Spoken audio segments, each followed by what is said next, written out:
Bismillah, alhamdulillah, wassalatu wassalamu ala rasulillah wa ala alihi wa sahbihi wa man walah wa ashhadu an la ilaha illallah wahdahu la syarikalah wa ashhadu anna muhammadan abduhu wa rasuluh amma ba'du.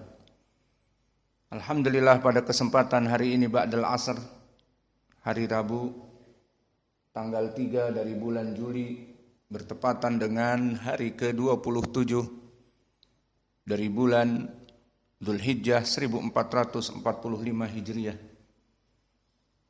Kita lanjutkan kajian dari Kitab Tauhid karya Syekh Muhammad At-Tamimi rahimahullah, di mana di akhir masalah kita telah memasuki bab man ata'al ulama wal umara fi tahrima ahlallah au tahlil ma haramallah faqad ittakhadahum arbaban min dunillah. Dan juga telah kita masuk kepada bab yang setelahnya, bab man jahada syai'an minal asma was sifat.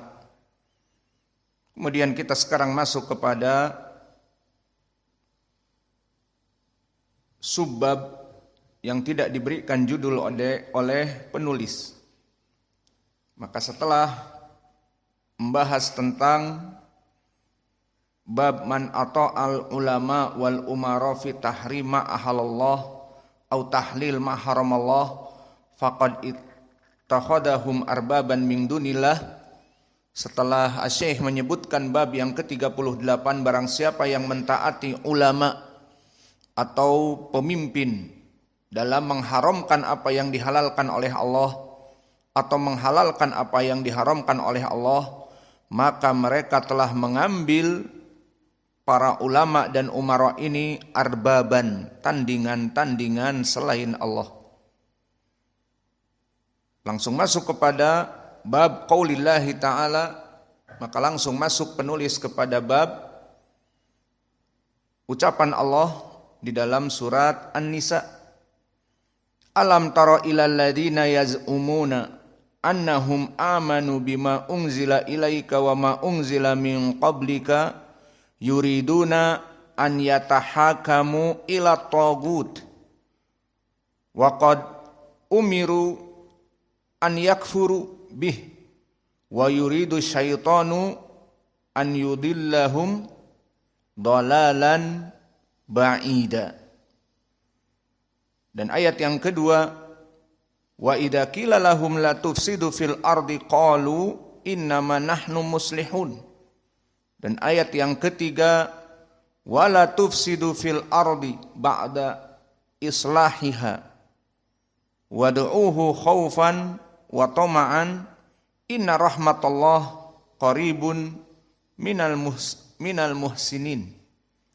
Dan juga ucapan Allah yang keempat, afa hukmal jahiliyah yabghun wa man ahsanu minallahi hukman liqaumi yuqinun. Maka dari 4 ayat ini, barakallahu fikum, jika kita tanya kenapa penulis tidak memasukkan kepada bab tertentu dan apa hubungannya dengan ayat yang sebelumnya, maka kita katakan ada hubungan dari ayat yang sebelumnya yang pada hakikatnya sangat jelas.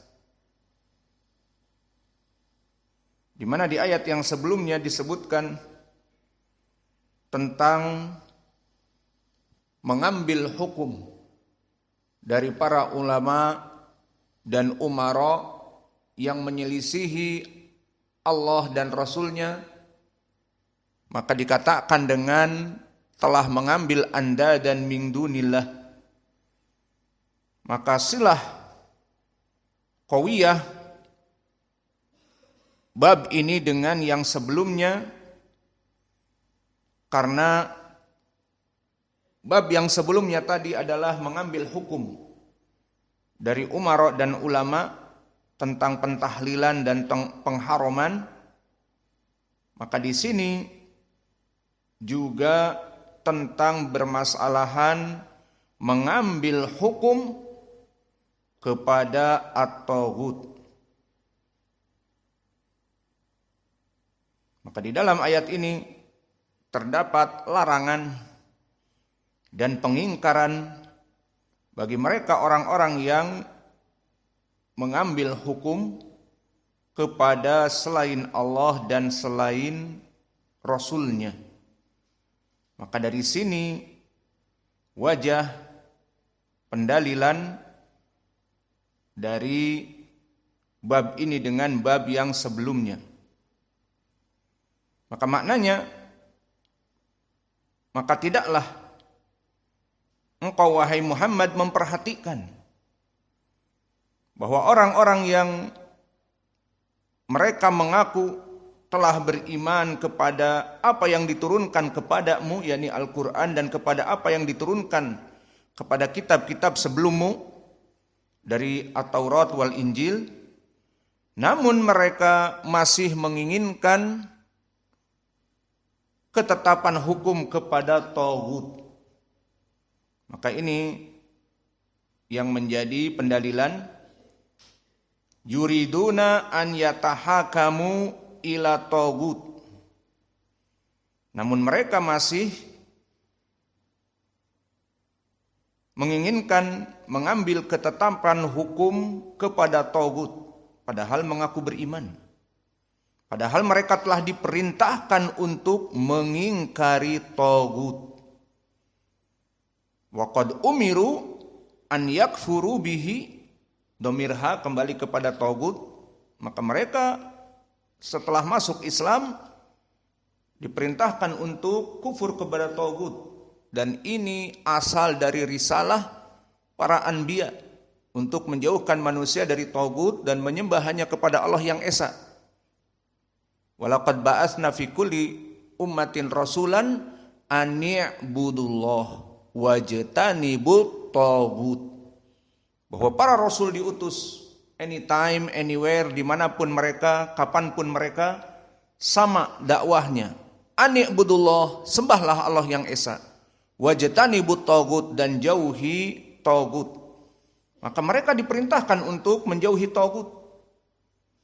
Dan syaitan bermaksud menyesatkan mereka kepada kesesatan yang sejauh-jauhnya. Dolalan ba'ida.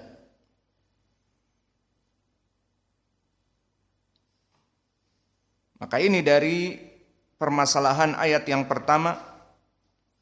Dan dari ayat yang pertama ini kita mengetahui bahwa berhukum kepada selain Al-Quran dan Sunnah adalah berhukum kepada taghut.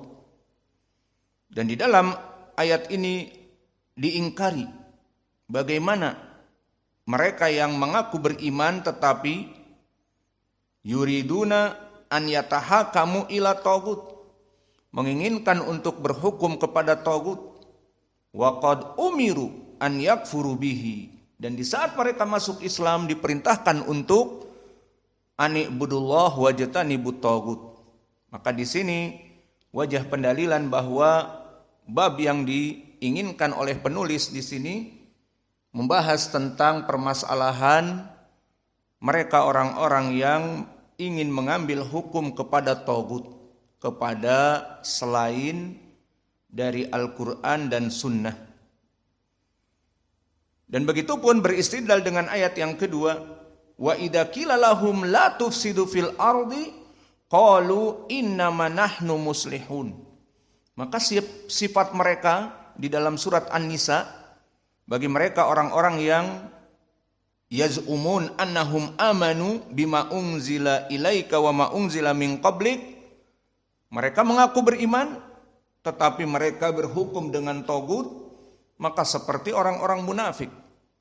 Di saat dikatakan kepada mereka la tufsidu fil ardi, jangan membuat kerusakan di muka bumi, maka mereka mengatakan qalu innama nahnu muslihun, kami justru memperbaiki.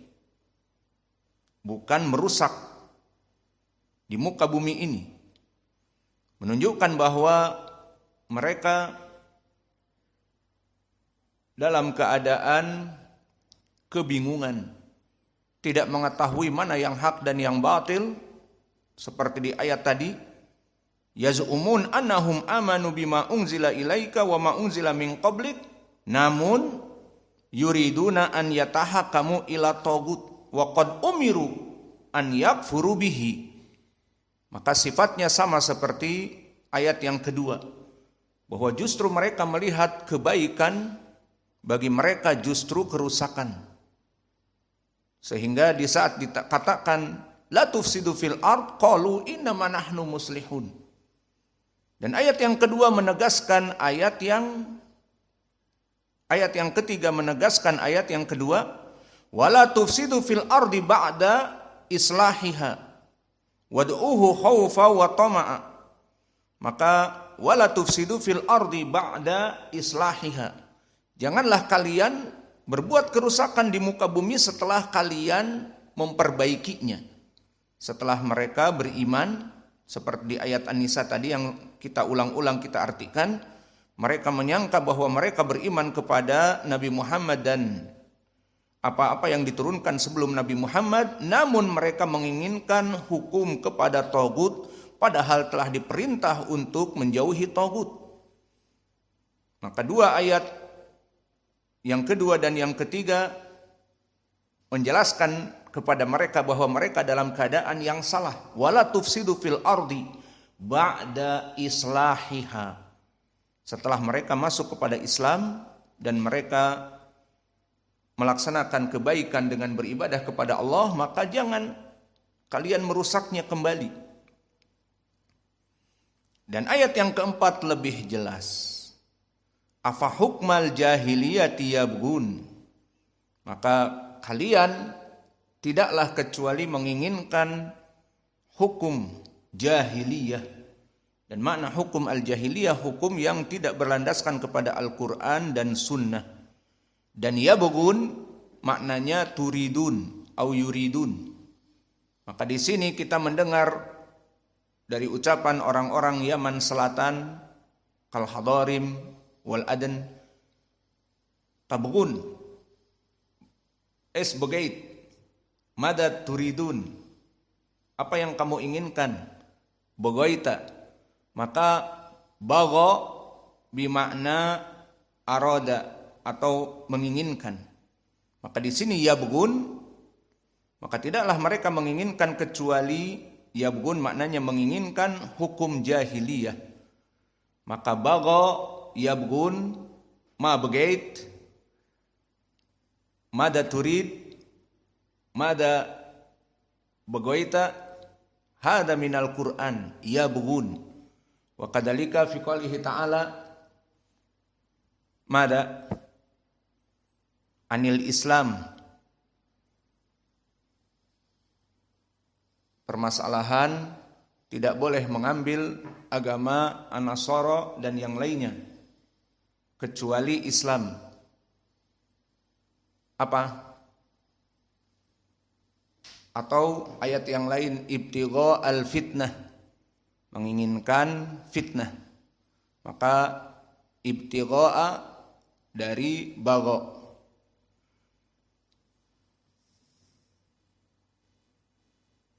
Maka 4 ayat ini semuanya menunjukkan tentang permasalahan tidak boleh seorang muslim berhukum kepada tagut, kepada hukmul jahiliyah, berhukum kepada yang tidak ada sumber dari Al-Quran dan Sunnah. Yang tadi saya sebutkan adalah waman yabtagi ghairal islam madina fala yuqbala minh. Maka barang siapa yang ingin mencari dari agama selain dari agama Islam, menginginkan, maka ibtago yabtagi maknanya adalah menginginkan, seperti di sini. Kemudian penulis mendatangkan hadis yang menginginkan untuk menguatkan tafsir dari ayat-ayat tadi. Maka yang pertama mendatangkan hadis yang marfu dari Abdullah bin Amr bin al-As bahwa Nabi SAW bersabda, la yu'minu ahadukum hatta yakuna hawahu taba'an lima ji'tu bihi. Tidaklah beriman seseorang di antara kalian sampai hawa nafsunya mengikuti lima ji'tu bihi, dari apa-apa yang aku datangkan dari Al-Quran dan Sunnah. Maka maknanya seseorang tidak beriman sampai hawa nafsunya itu tunduk kepada Al-Quran dan Sunnah. Hawa nafsunya ingin demikian, namun di dalam Islam tidak boleh. Jadi bagaimana? Ya sudah, tunduk hawa nafsu kamu itu kepada dia. Maka karena permasalahan ikhtilat, seseorang bujang yang baru masuk PNS, kemudian dia masuk dan bercampur di kantor dan sebagainya, maka dia mencintai perempuan yang di atas dia dari usia dan jabatannya sudah tinggi, emak-emak. Namun emak-emak ini sudah punya suami dan sudah punya anak, bahkan cicit. Karena ikhtilat, setiap hari dia bertemu dengan emak-emak ini, dan emak-emak ini juga karena dia bosnya, bos itu untuk dakar, unsa apa? Bosah. Imro'ah, bita marbutoh, mudir, mudiroh, bos, bosah, iya, bita marbutoh. Al-muhim, si bosah ini misalnya selalu memerintahkan demikian dan demikian, dan banyak waktu berikhtilat. Akhirnya syaitan menjadikan, karena khulwah itu di dalam hadis disebutkan, la yakhlu rajulun ma'a imra'ah illa salisuhuma asyaiton. Tidaklah laki-laki dan perempuan berkhulwah, berkesendirian dalam suatu ruang, dalam suatu tempat, tidak ada yang lain, maka ketiganya adalah syaiton. Maka awas khulwah, berkesendirian dengan perempuan ajnabiyah yang bukan istri. Kalau berkhulwah dengan istri di kamar tidak ada yang melihat, alhamdulillah halal, mau berbuat apapun. Namun ini istri orang, ajnabiyah, perempuan yang bukan dari muhrim dan bukan istri. Maka perempuan ini sudah tua, namun istasrafaha syaitan, yuzayyinuha syaitan. Maka dipandangnya bagaikan sweet 17, anak 17 tahun, dan dia umurnya baru masuk pekerjaan baru 21 tahun dan setelahnya. Maka akhirnya dia falling in love, jatuh cinta kepada emak-emak, nenek-nenek ini. Maka akhirnya dia masuk kepada perkara hawa nafsu, dan di sini dia harus mengikuti syariat Islam. Maka di sini makna hadis, la yu'minu ahadukum, tidak beriman dari kalian hatta yakunu hawa, sampai hawa nafsunya itu mengikuti apa yang aku perintahkan. Maka di dalam Islam tidak boleh seseorang laki-laki menikahi perempuan yang beristri. Boleh. Kalau boleh, ribut di mana-mana. Istri orang direbut. Kalau perempuan dinamakan pelakor, kalau laki-laki apa namanya? Dan perempuan di sini karena disyariatkan poligami. Namun untuk laki-laki poligami, satunya istri untuk rame-rame, maka tidak boleh. Maka laki-laki ini mencintai orang tua ini karena ikhtilat tadi dan khulwah diindahkan oleh syaitan. Dan memang perempuan ini juga selalu membuat fitnah. Akhirnya laki-laki ini jatuh cinta, dan di sini dia dihadapkan kepada permasalahan syar'i.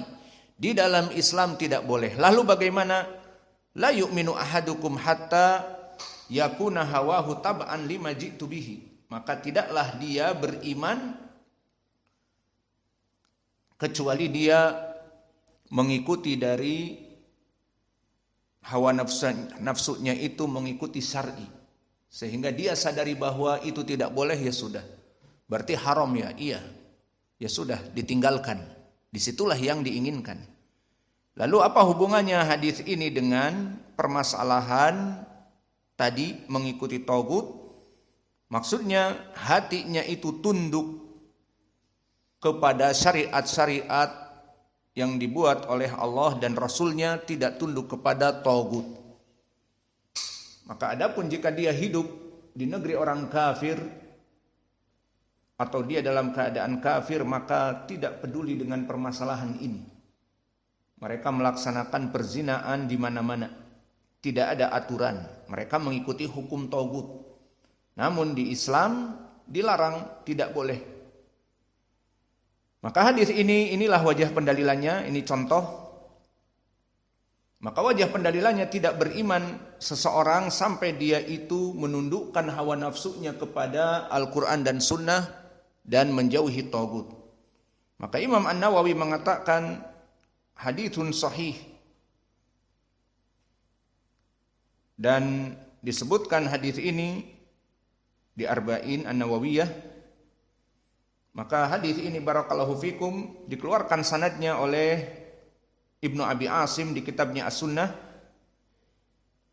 dan sanadnya ada padanya berbagai penyakit, di mana di sanadnya disebutkan dari Nu'aim ibnu Hammad,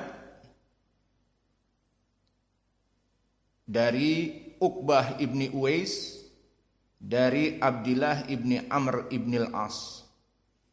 Maka penyakit di sini ada 3. Pertama, Uqbah ibnu Uwais, periwayatannya dari Abdillah ibni Amr ibni al-As mursal, karena dia tidak pernah mendengar dari sahabat.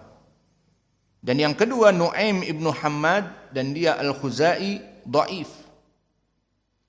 dan dia seorang sunni, namun karena hafalannya rusak didhaifkan dan diilahkan oleh para ulama. Yang ketiga adalah idtirab, karena di sanadnya terjadi keguncangan terhadap rawi Nu'aim ibnu Hammad.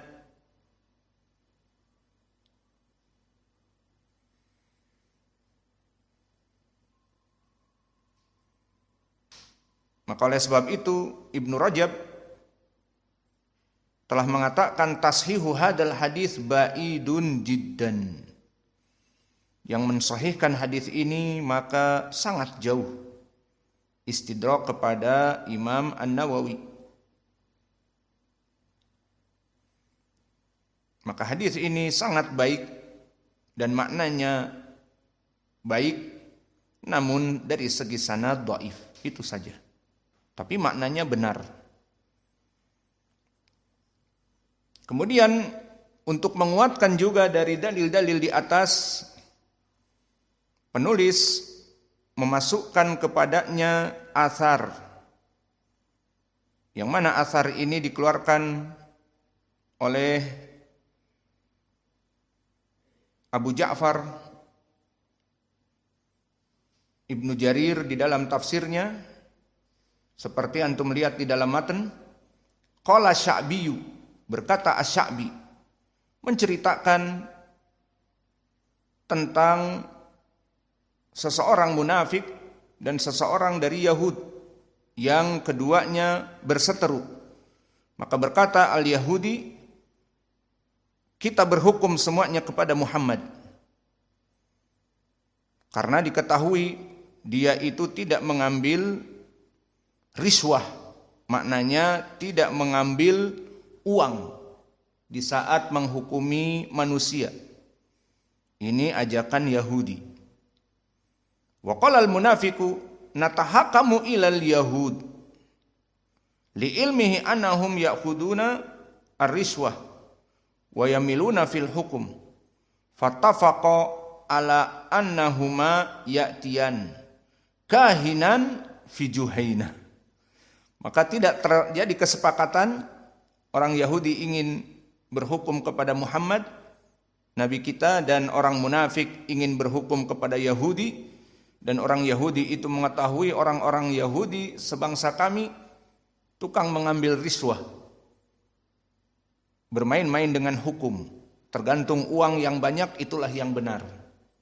Maka mereka bersepakat mendatangi kahin, datang menghukumi permasalahan mereka ke dukun. Ini permasalahan antara orang munafik yang mengaku muslim dengan orang Yahud, akhirnya mengambil kepada kahin fi Juhainah. Juhainah suatu tempat, maka dukun di tempat Juhainah. Fayatahakaman ilaihi, maka keduanya mengambil hukum dari fatwa kahin ini. Sepakat munafik dan Yahudi mengambil fatwa dari dukun. Maka disebutkan fanazalat hadhil ayah. Maka ini pendalilan dari penulis ingin menguatkan bahwa ayat ini berhubungan dengan permasalahan mengambil hukmu tagut. Maka dia mengambil asar dari Sya'bi. Maka di sini Asy-Sya'bi seperti antum ketahui mahaluh, dia imam Amir ibnu Syarahil.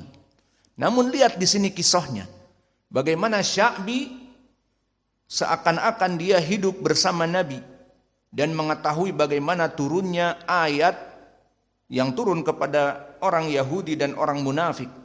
Padahal Asy-Sya'bi tabi'i shagir. Maka di sini dalam keadaan mursal. Dan begitupun wakila nazalat fi rajulain ikhtasama.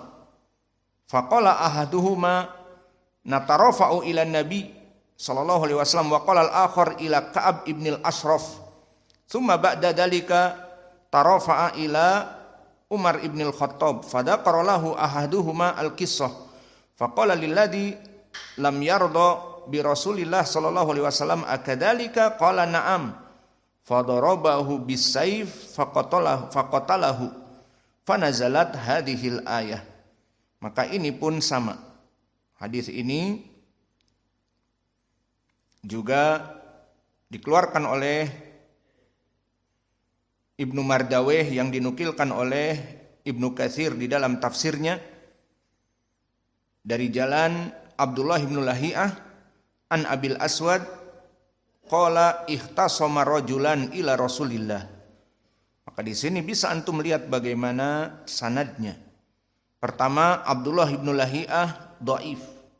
Sebelum terbakar kitabnya sudah dhaif, apalagi terbakar kitabnya. Dan meriwayatkan dari Abil Aswad. Maka di sini Abul Aswad bagaimana dia menceritakan tentang permasalahan orang Yahudi dan orang munafik datang kepada Nabi. Maka di sini jelas mursal. Karena Ibnu Abil Aswad termasuk dari itba'ut tabi'in. Maka oleh sebab itu Al-Hafidz Ibnu Hajar mengatakan huwa atharun gharib. Berkata Ibnu Katsir, asar ini asar yang aneh. Wa huwa mursal, dan demikian juga selain itu hadis ini, asar ini mursal. Maka itulah keadaan dari hadis ini.